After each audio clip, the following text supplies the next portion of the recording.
That's right, guys. You see what we got in front of us? A big ass box and a small box, so you know what time it is. It's time for beer hoarding ass DJ to get back into another beer mail. I know you've been wondering. You're sitting saying to yourself, DJ, why haven't you got a beer mail for a while? What is your problem, brother? Well, problem solved. We got a big old box from our good buddy Dave up in Massachusetts from 1021 Brewing, which is his home brewery. So we got to put that name up there and prep it and rep it. So, because there's homebrew in here too. And a smaller box from my good buddy Raining on Your Parade.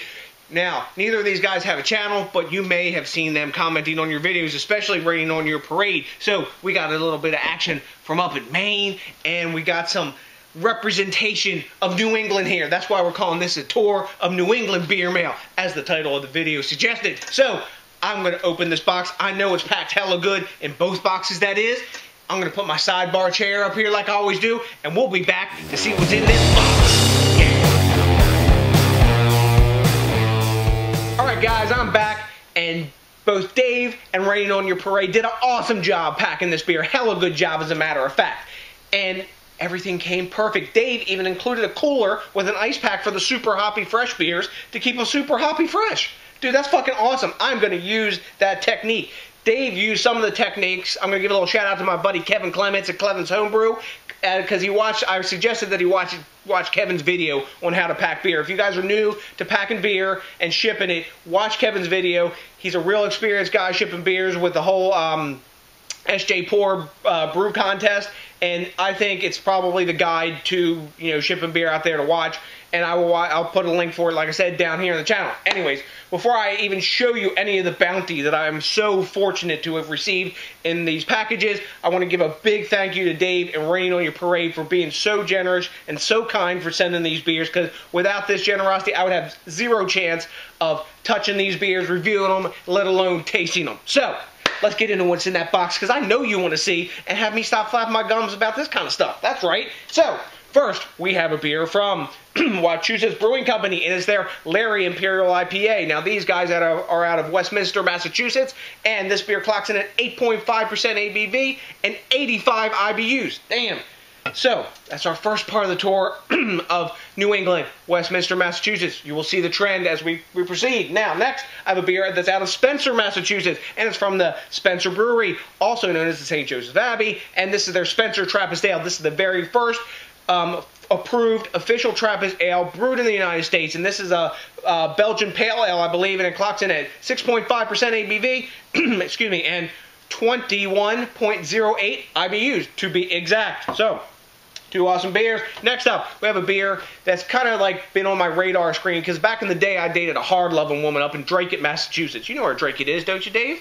Anyways, and said hard-loving woman introduced me to auto-crack coffee syrup to make coffee milk. Now, if you don't know, coffee milk is one of the state beverages of Rhode Island. And out of Providence, Rhode Island, is our friends at Narragansett Brewing. That's right. And this is their auto-crack coffee milk stout. This clocks in at 5.3% ABV and 30 IBUs. I've been wanting to try this for a long time because I really dig coffee milk. I actually order auto-crack coffee syrup off the internet to have it, and it's in beer form even better. So, gotta love those collab beers, right? Collabing the culture. Anywho, now another beer and this beer is actually Dave's current favorite hoppy beer that has also been lauded as a possible successor, rival to, whatever you want to call it, Heady Topper. That's right, it's a beer from Lawson's Finest Liquids, but brewed at Two Roads Brewing, and it's their Sip of Sunshine. Lawson's, if you don't know, they're out of Warren, Vermont, and this beer clocks in at 8% ABV and between 65 and 120 IBUs. They don't tell you, but I bet you this is more from the reviews that I've watched up towards that 100 end of that scale. So, next, we've got a beer that I've wanted to review ever since I saw and taste my good buddy Kevin Mayo over at Kevin Drinks Beer. That's right, his channel. Check it out. Shout out to you, Kevin. And what beer is it? It's beer from Wormtown Brewing, who's, excuse me, in Worcester, Massachusetts. And it's there. Be hoppy. That's right. This is a single IPA that clocks in at 6.5% ABV and 70 IBUs. However, I'm told that this beer, and by watching and listening to the reviews, that this punches like a DIPA in the hop, you know, kind of arena.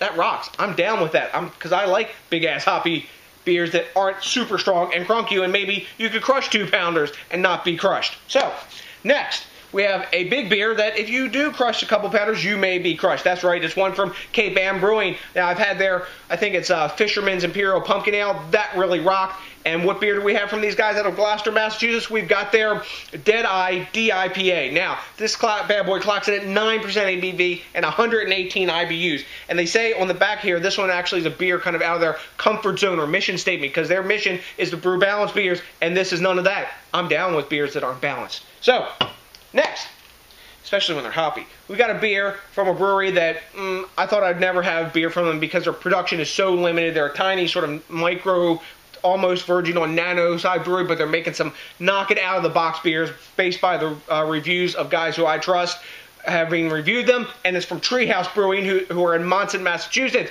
And Dave tells me they are in the middle of nowhere, but kind of close, middle of nowhere to where he is. So, anyways, first up, we've got their Curiosity 15. This is an American IPA that clocks in at 7.1% ABV and between 40 and 70 IBUs. Knowing these guys and what I've heard of their reviews, they're probably more towards the 70 side. But this is a beer where they kind of test out, they do experimental things, and it's a one-time brew. Dude, that just rocks. Sending me this beer. Next, we have a beer that's a take on one of their mainline beers, if a tiny nano brewery has it. And it is their Eureka with Citra. Now, why am I digging on this beer so much? Well, this is a session beer, and they say it's meant to be a true session beer because it clocks in at 4.1% ABV. But this is a blonde ale that's already super hoppy that they bombed out with Citra. I love Citra hops, and from what I've read on the internet about this, this is supposed to be like straight Citra juice in a freaking can.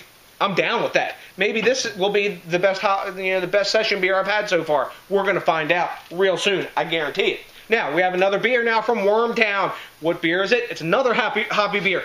As you guys can see, I got some drinking to do ahead of me.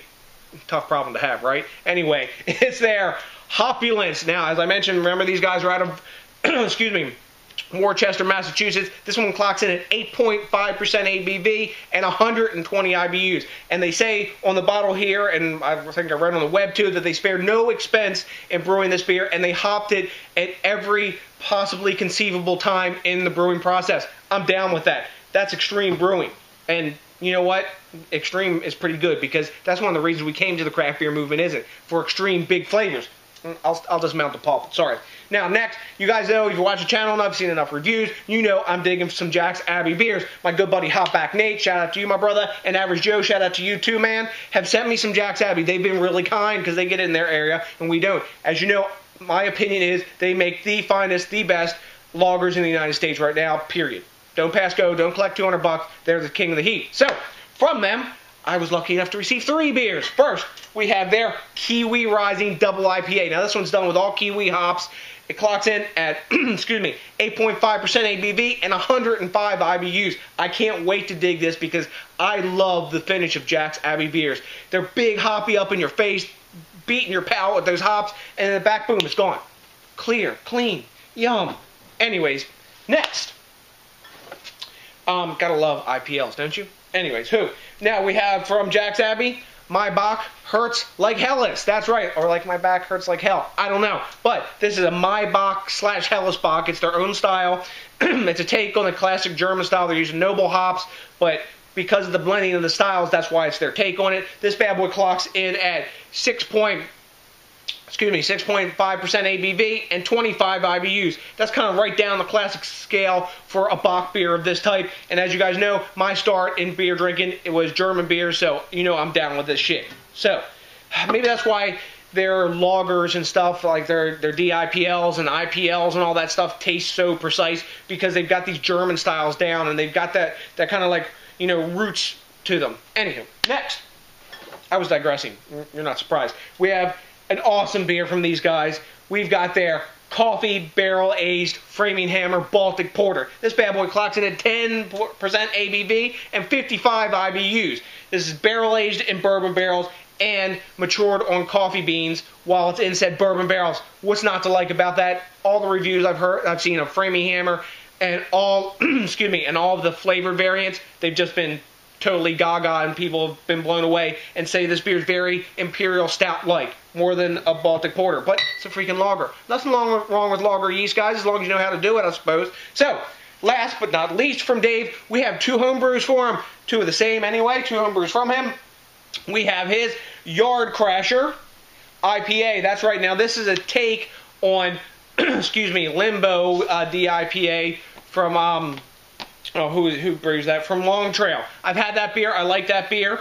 I thought it was a little boozy, so I'm thinking this is going to be better because it's a more tame version. This one clocks in at 6% ABV and 70 IBUs. So sounds like it's something delicious to pour down my neck, which I will do very soon. Dave, I'm honored. Thanks for sending me these homebrews. By the way, buddy, there was plenty of foam up here when these came before they settled down. No problem with carb, I'm sure, on these because he filled them off his keg. So, now last but not least, you heard me mention in the beginning of the video and show you my petite box that Raining on Your Parade sent me. That's right, he said, hey dog, I'm going to send you a beer that I got from my neck of the woods in Maine. Excuse me. From Foundation Brewing Company that I know you're going to dig. And I said, well, hit me off, my brother, send it on. So he sends me a beer. I don't know what's coming. Well, what did I get? Well, I got their Epiphany Maine IPA. That's right. People are geeking out about this beer. This one clocks in at 8% ABV and 85 IBUs. It's supposed to be up there with the likes of Hetty Topper, a rival maybe to that beer, and it's supposed to be totally kick-ass. At time of recording of said beer mail video, this beer is 8 days young. Dude, that freaking rocks. Thanks a million, Rain on Your Parade, for sending me this. I can't wait to dig into this. It's going to be very soon. And look at all these awesome hoppy beers coming from New England. This is where, in my opinion, the sea change in recipes is coming for big hoppy brews. You know, New England. I think guys like Dar and Joe of Joe's Arcade would agree with me because they've had a lot of these beers, that this is where it's at, this is where the new recipes are coming, and that's why we all came to the craft beer movement. That's why we're thinking globally, drinking locally, and supporting that craft beer movement because of this variety, and that's what keeps it awesome and keeps us from the dark ages of fizzy macro piss water domination. Amen, my brothers. So, to the next DJ BrewTube, thanks again, Dave and Rain on Your Parade. You guys totally freaking rock. I'm humbled by your generosity, as I said. Also, I'm humbled by you guys rating, commenting, subscribing, and smashing that like button, because that, along with this copious freaking amount of beer in front of me, puts my happy face on. So, to the next DJs BrewTube beer mail video, I got nothing but a bunch of love for you. And you know what's coming? That's right, a big ass peace out!